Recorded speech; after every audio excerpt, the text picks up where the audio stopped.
In October 1974, George Foreman walked out of a boxing ring in Kinshasa, Zaire, knocked out in the 8th round by a man everyone said was finished. Another sneaky right hand.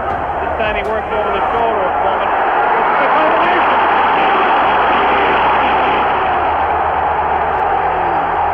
3, 4, 5, 6. Foreman gets up to the knee. 8. That's it. The fight is stopped. Muhammad Ali, a dramatic 8th-round knockout. He knocks out. He was 25 years old. He was 40-0. He had 37 knockouts, and he had just been beaten by a 32-year-old fighter who came into that fight as a 4-1 underdog. The boxing world spent the next several years explaining what happened. Foreman lost because of the heat. Foreman lost because of the rope-a-dope. Foreman lost because he punched himself out. Every explanation in the world except the real one. George Foreman tried to tell people what the real one was. Nobody listened. To understand why that matters, you have to understand exactly who Foreman was walking into that fight. He had not just won fights, he had demolished people. His first 37 knockouts weren't close decisions or fortunate stoppages. They were complete destructions. In 1973, he took Joe Frazier, the man who had beaten Ali by unanimous decision in the fight of the century, and knocked him down 6 times in 2 rounds. 6 times. The referee stopped it before Frazier was seriously hurt. Joe is standing. There he goes. 3 times. 3 times. The fight is stopped. No, it is not. It is not stopped. Angie Dundee is screaming, stop it. Bertie Pacheco, Ali's doctor next week. Then Foreman did essentially the same thing to Ken Norton. Norton goes back. He'll have to take another 8 count. No, he doesn't. His legs are rubbery as the left hand goes to the side of his head. A right uppercut, a left jab, and a vicious left sends Norton crumbling to the canvas. The man who had broken Ali's jaw before their first fight. 2 men who had both beaten Muhammad Ali. Oh, a left and a right, and that sent Ali to the ropes. He got his guard down. Foreman went through both of them like they weren't there. Nobody in boxing seriously thought Ali had a path to winning. That wasn't pessimism. That was the math laid out plainly in front of anyone willing to read it. Ali was 32 years old and carrying weight that no athlete can see on the outside. The United States government had stripped him of his license in 1967 for refusing military induction, and he didn't fight again until 1970. Ladies and gentlemen, Mr. Muhammad Ali has just refused to be inducted into the United States Armed Forces. It has been said that I have 2 alternatives: either go to jail or go to the Army. But I would like to say that there is another alternative, and that alternative is justice. 3.5 years gone, his absolute physical prime taken. When he came back, he fought 14 times over the following years, won 13, lost 1. That one loss was to Frazier in the fight of the century by unanimous decision. The county has them touch gloves, something they've been doing all night. Now, Muhammad Ali's going to go boxing again. Time is important here. 3,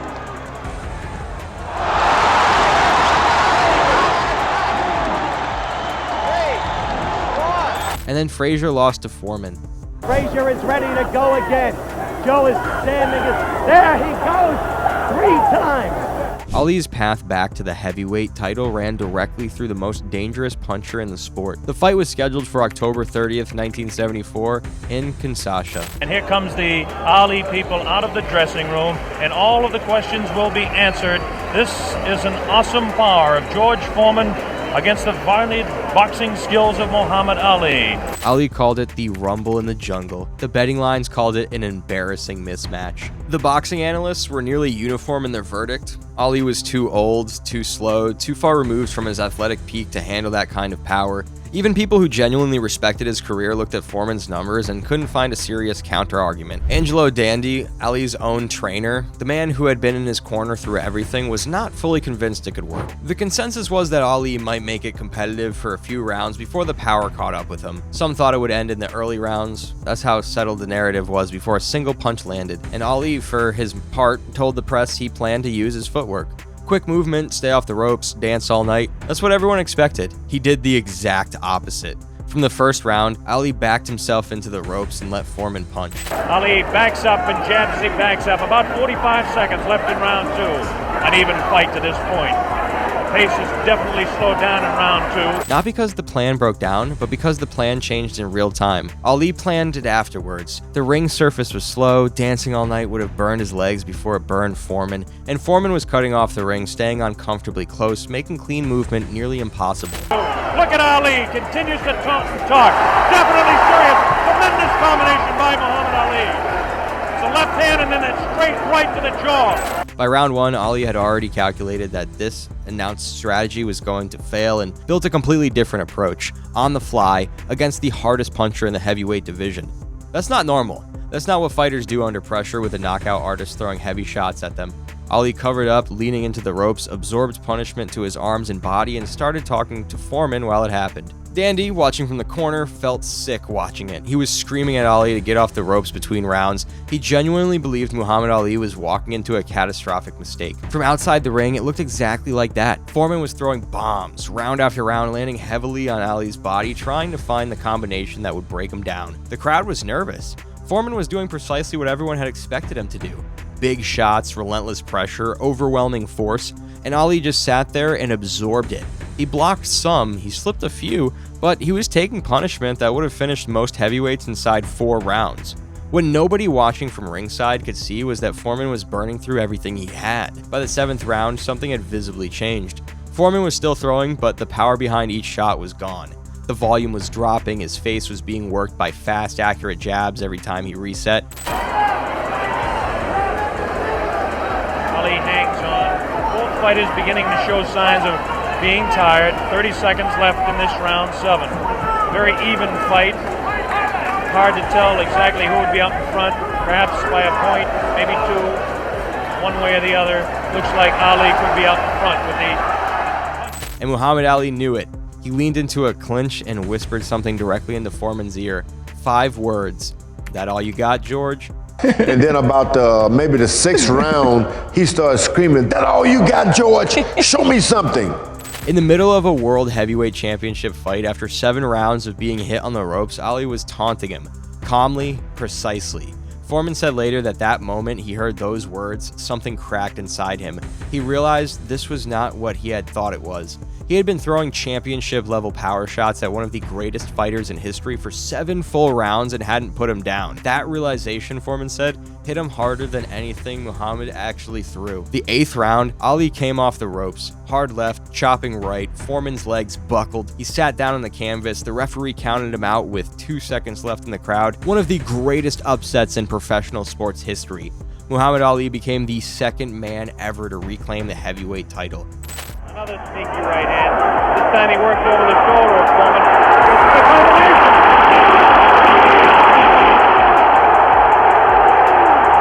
3, 4, 5, 6. Foreman gets up to the knee. 8. That's it. The fight is stopped. Muhammad Ali. The Rumble in the Jungle had been described as arguably the greatest single sporting event in the 20th century, and the man who had lost that fight walked out of the ring in Kinshasa knowing something that almost nobody else in the world was ready to understand yet. Here's exactly where Foreman's words start to matter. In the immediate aftermath, he did not blame the heat or the ring or his corner. He said Muhammad was the best. Well, I remember I got into the ring with Muhammad Ali, and I really thought I was going to get in the ring with a boxer, a fighter, some tough guy. But once the bell rung, we faced each other. His presence was greater than anything I'd ever faced in the ring. Never before nor since have I ever seen anything like that. To call him a great boxer is an injustice. He was bigger than boxing, bigger than movie stars. He was something special. He said what Muhammad Ali did that night wasn't a trick or a fluke or a desperate improvisation that happened to work. It was intelligence. It was adaptation. It was a fighter who could assess his situation in round 1, recognize that his original strategy was failing, and construct a completely new approach in real time against one of the most dangerous heavyweights alive. Foreman said Ali would have found a way to win no matter what conditions or opponent he faced. The boxing world heard that and dismissed it as a beaten man reaching for dignity. That was the mistake. That dismissal cost the sport a decade of accurate understanding. For several years after Zaire, Foreman carried out what happened there as open anger. He said himself that before 1981, he had nothing on his mind but revenge and hate and the idea of a rematch. Then a reporter came to his ranch and asked him a simple, direct question. What happened in Africa, George? And Foreman answered it honestly for the first time. He said he lost. Muhammad Ali beat him. That plainness, that willingness to say it without cushioning was the moment everything shifted for him. He stopped fighting the truth of what had happened. And what the truth contained, as Foreman gradually came to articulate it publicly, was not just that Muhammad Ali had won, it was a precise explanation of why and how, coming from the one man on earth qualified to give it. Foreman began saying publicly that Ali possessed a form of ring intelligence he had never encountered before and had not seen matched in anyone since. The rope-a-dope was not a desperate gamble from a man with no other options. It was a calculated read on exactly how Foreman's psychology would respond to landing heavy shots without getting a finish. Muhammad Ali understood that Foreman's power came from his belief in that power. Undermine the belief, and the physical output would follow it down. He set the trap with patience and discipline, and Foreman walked into it because he was doing the same thing that had destroyed every previous opponent. What Foreman was describing every time he talked about that night was a fighter who could read his opponent more accurately than his opponent could read himself. People heard that and thought it was a loser looking for a graceful exit. It was the clearest analysis of Muhammad Ali's genius that anyone with direct evidence ever produced. By 1984, Foreman said he and Ali loved each other. That's the word he used, loved. By 2012, he told a reporter that he was not closer to anyone else alive than he was to Muhammad Ali. Yeah, we became like brothers. Talked to each other, I guess the most himself. He accepted himself, and we loved each other as well. But Muhammad was that guy, oh my gracious. I really fell in love with him. Right. Because he always had something to say. Consider what that actually means. The man who walked into Zaire, attending to end Ali's career, who spent years carrying anger about that night, ended up describing Ali as his closest relationship on earth. That kind of transformation doesn't happen as a performance. It doesn't happen through politeness. It happens because Foreman understood something profound and real about who Muhammad Ali was, not just what he did in the ring on one particular night. And the people who had written off Foreman's earliest praise as a consolation story missed every single thing that came after it. What Foreman recognized, and what almost nobody engaged with at the time, was that Ali's greatness by 1974 had very little to do with his athleticism at its peak. He couldn't move the way he could in 1965. The legs were not what they had been, but he was smarter in ways that no training camp could manufacture. He had learned things during those 3.5 years of exile, fighting on limited licenses before his full reinstatement, that only genuine suffering and patience can teach a person. He understood how to make a fight travel exactly where he needed it to travel, even when every visible sign suggested he was losing. Foreman felt all of that from the inside. He tried to put it into words from the moment the fight ended. The boxing establishment found reasons not to take those words seriously. The dominant narrative after Zaire was that Foreman had made errors. The heat affected him, the rope-a-dope was a one-time trick, a rematch would have gone differently. Foreman pushed back on all of it directly and consistently. He said publicly that a rematch would not have changed the result. He said once in the ring with the great Ali was enough for him. That is not a man being diplomatic about a painful loss. That is a man who examined what happened with complete honesty and reached a conclusion he was willing to defend. The boxing world needed the result to be an accident because accepting the alternative meant accepting that Muhammad Ali had outthought and outmaneuvered a physically superior opponent from start to finish. That conclusion made people uncomfortable, so they went looking for simpler explanations. When Foreman came out of retirement in 1987, Ali called him. He warned him specifically about Mike Tyson's punching power. Foreman listened carefully. He avoided Tyson during that second career. He built his comeback methodically, fighting on his own terms, eventually winning the heavyweight title again at 45 years old. That phone call, Muhammad Ali offering a precise warning and Foreman acting on it, is a small but exact window into what their relationship had actually become. Two men who had tried to knock each other out in front of the world were now functioning as genuine advisors. That does not happen without a level of mutual respect that runs deep enough to override everything that came before it. And the respect Foreman held for Ali was not something he kept private. He said it publicly, repeatedly, for decades. The audience just never fully received it. The failure to listen to Foreman shaped how Ali's legacy was discussed for a long time after that night in Kinshasa.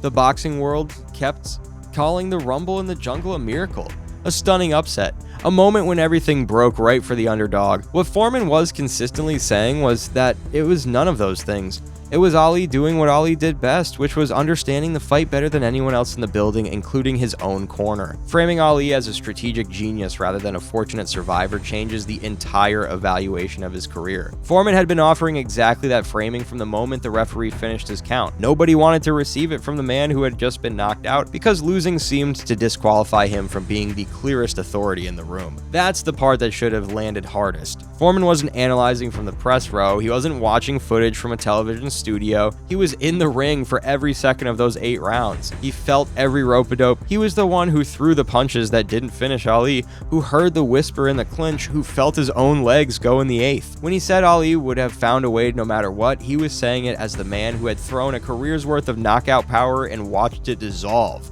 That testimony carries weight that no outside analysts can match. The boxing world treated it as a loser's narrative and moved on to the next story. George Foreman spent 30 years telling anyone who would listen exactly what Muhammad Ali was. He said it in interviews, he said it through a friendship that lasted the rest of Ali's life, he said it by declining a rematch with Tyson because the man he trusted most told him not to take it. And he said it with complete plainness when he told reporters there was no one on earth he was closer to than Muhammad Ali. Every piece of that is evidence. All of it points in the same direction. Foreman saw Ali clearly before almost anyone else was willing to. He said what he saw, he kept saying it for decades, and it kept getting filed away as sentiment from a man who had just lost one fight a long time ago in Africa.